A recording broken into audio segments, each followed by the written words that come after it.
ನಮಸ್ಕಾರ ಸ್ನೇಹಿತರೆ, ಎಲ್ಲರೂ ಹೇಗಿದ್ದೀರಾ? ಎಲ್ಲರೂ ಚೆನ್ನಾಗಿದ್ದೀರಾ ಅಂತ ಅನ್ಕೋತೀನಿ. ನಮ್ಮ ಎಜುಕೇಷನ್ ಕರ್ನಾಟಕ ಯೂಟ್ಯೂಬ್ ಚಾನಲ್ಗೆ ನಿಮಗೆಲ್ಲರಿಗೂ ಸ್ವಾಗತ. ಸ್ನೇಹಿತರೆ, ಗೃಹಲಕ್ಷ್ಮಿ ಯೋಜನೆಗೆ ಒಂದು ಶಾಕಿಂಗ್ ಸುದ್ದಿ ಬಂದಿದೆ. ಹೌದು ಸ್ನೇಹಿತರೆ, ಈ ಶಾಕಿಂಗ್ ಸುದ್ದಿ ಮಹಿಳಾ ಮತ್ತು ಮಕ್ಕಳ ಕಲ್ಯಾಣ ಇಲಾಖೆಯಿಂದನೇ ಬಂದಿದೆ. ಹೌದು ಸ್ನೇಹಿತರೆ, ಇನ್ನು ಮುಂದೆ ಗೃಹಲಕ್ಷ್ಮಿ ಯೋಜನೆಯ 11ನೇ ಕಂತಿನ ಹಣ ಬರುವುದಿಲ್ಲ. ಯಾಕಪ್ಪ ಅಂತಂದರೆ ಕೆಲ ಫಲಾನುಭವಿಗಳಿಗೆ ಈ ಗೃಹಲಕ್ಷ್ಮಿ ಯೋಜನೆಯ 11ನೇ ಕಂತಿನ ಹಣವನ್ನು ನೀಡಲಾಗುವುದಿಲ್ಲ ಎಂದು ಸರ್ಕಾರವು ಹೇಳಿದೆ. ಈ ಲಿಸ್ಟ್ನಲ್ಲಿ ನಿಮ್ಮ ಹೆಸರು ಇದೆಯಾ ಹಾಗೂ ಯಾವ ಫಲಾನುಭವಿಗಳಿಗೆ ಈ ಗೃಹಲಕ್ಷ್ಮಿ ಯೋಜನೆಯ 11ನೇ ಕಂತಿನ ಹಣ ಬರುವುದಿಲ್ಲ ಎಂದು ಈ ವಿಡಿಯೋದಲ್ಲಿ ಸಂಪೂರ್ಣವಾಗಿ ಮಾಹಿತಿಯನ್ನು ನೀಡಲಾಗಿದೆ.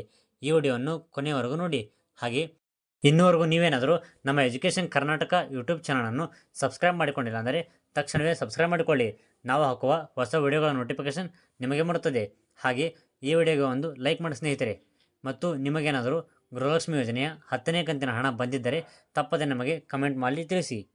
ಸ್ನೇಹಿತರೆ, ಈಗ ವಿಷಯಕ್ಕೆ ಬರೋದಾದರೆ, ಗೃಹಲಕ್ಷ್ಮಿ ಯೋಜನೆಯ 11ನೇ ಕಂತಿನ ಹಣವು ಇನ್ನೂ ಸಹ ಕೆಲ ಮಹಿಳೆಯರ ಖಾತೆಗೆ ಜಮಾ ಆಗಿಲ್ಲ. ಇವತ್ತು ತಾರೀಕು ಬಂದ್ಬಿಟ್ಟು 27ನೇ ತಾರೀಕು. ಆದರೆ ಇನ್ನೂವರೆಗೂ ಸಹ ಕೆಲ ಮಹಿಳೆಯರ ಖಾತೆಗೆ ಈ ಗೃಹಲಕ್ಷ್ಮಿ ಯೋಜನೆಯ 11ನೇ ಕಂತಿನ ಹಣ ಬಂದಿಲ್ಲ. ಆದ್ದರಿಂದ ರಾಜ್ಯದ ಕೆಲ ಮಹಿಳೆಯರು ಇನ್ನು ಮುಂದೆ ಈ ಗೃಹಲಕ್ಷ್ಮಿ ಯೋಜನೆಯ ಹಣ ಬರುವುದಿಲ್ಲ ಎಂದು ಫಿಕ್ಸ್ ಆಗಿಬಿಟ್ಟಿದ್ದಾರೆ. ಇದಕ್ಕೆ ಮಹಿಳಾ ಮತ್ತು ಮಕ್ಕಳ ಕಲ್ಯಾಣ ಇಲಾಖೆಯ ಸಚಿವರಾದ ಲಕ್ಷ್ಮೀ ಹೆಬ್ಬಾಳ್ಕರ್ ಅವರು ಒಂದು ಅಪ್ಡೇಟ್ ಕೊಟ್ಟಿದ್ದಾರೆ.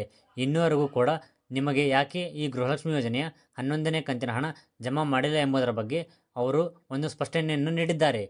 ಇದರ ಜೊತೆಗೆ ಈ ಗೃಹಲಕ್ಷ್ಮಿ ಯೋಜನೆಯ 11ನೇ ಕಂತಿನ ಹಣವನ್ನು ಪಡೆಯಲು ಕೆಲವು ಹೊಸ ರೂಲ್ಸ್ಗಳನ್ನು ಸಹ ಹೇಳಿದ್ದಾರೆ.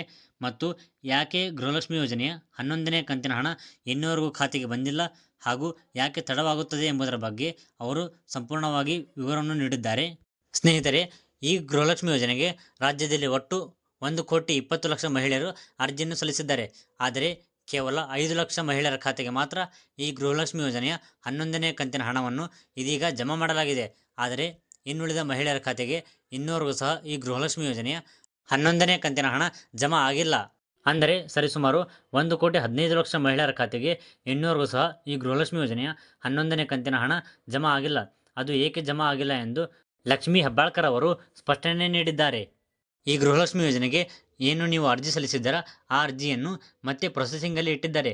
ಏಕಪ್ಪ ಅಂದರೆ ಸರಿಸುಮಾರು 1 ಲಕ್ಷ ಮಹಿಳೆಯರ ಈ ಅರ್ಜಿಯನ್ನು ವಜಾಗೊಳಿಸಲಾಗಿದೆ. ಹೌದು ಸ್ನೇಹಿತರೆ, ಈ ಗೃಹಲಕ್ಷ್ಮಿ ಯೋಜನೆಗೆ ಅರ್ಜಿ ಸಲ್ಲಿಸಿದಂತಹ 1,20,00,000 ಮಹಿಳೆಯರಲ್ಲಿ ಇದೀಗ 1 ಲಕ್ಷ ಅರ್ಜಿಗಳನ್ನು ರಾಜ್ಯ ಸರ್ಕಾರವು ರದ್ದು ಮಾಡಿದೆ. ಇನ್ನು ಮುಂದೆ ರದ್ದುಗೊಳಿಸಲಾಗಿರುವ 1 ಲಕ್ಷ ಫಲಾನುಭವಿ ಮಹಿಳೆಯರಿಗೆ ಈ ಗೃಹಲಕ್ಷ್ಮಿ ಯೋಜನೆಯ ಹಣ ಬರುವುದಿಲ್ಲ.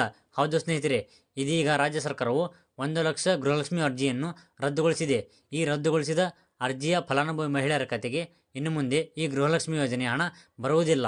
ನೋಡಿ ಸ್ನೇಹಿತರೆ, ಈ ರಾಜ್ಯ ಸರ್ಕಾರವು ಗೃಹಲಕ್ಷ್ಮಿ ಯೋಜನೆಯ 1 ಲಕ್ಷ ಅರ್ಜಿಗಳನ್ನು ಯಾಕೆ ವಜಾಗೊಳಿಸಿದಪ್ಪ ಅಂತಂದರೆ, ಯಾರ ಮನೆಯಲ್ಲಿ ಸರ್ಕಾರಿ ನೌಕರರು ಇರುತ್ತಾರೆ ಅಥವಾ ಅರ್ಜಿ ಸಲ್ಲಿಸಿರುವ ಮಹಿಳೆಯರ ಗಂಡಂದಿರು ಸರ್ಕಾರಿ ಕೆಲಸದಲ್ಲಿದ್ದರೆ ಅಂಥವರ ಈ ಗೃಹಲಕ್ಷ್ಮಿ ಯೋಜನೆಗೆ ಅರ್ಜಿ ಸಲ್ಲಿಸುತ್ತಾರೆ.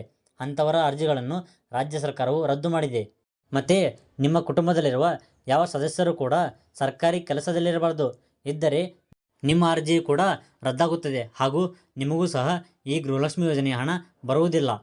ಹಾಗೂ ಸರ್ಕಾರಿ ನೌಕರಿಯಲ್ಲಿದ್ದು ಸಹ ಈ ಗೃಹಲಕ್ಷ್ಮಿ ಯೋಜನೆಗೆ ಅರ್ಜಿಯನ್ನು ಸಲ್ಲಿಸಿ ಕೆಲ ಮಹಿಳೆಯರು ಇಲ್ಲಿಯವರೆಗೆ ಅಂದರೆ 10 ಕಂತುಗಳ ಹಣವನ್ನು ಪಡೆದುಕೊಂಡಿದ್ದಾರೆ.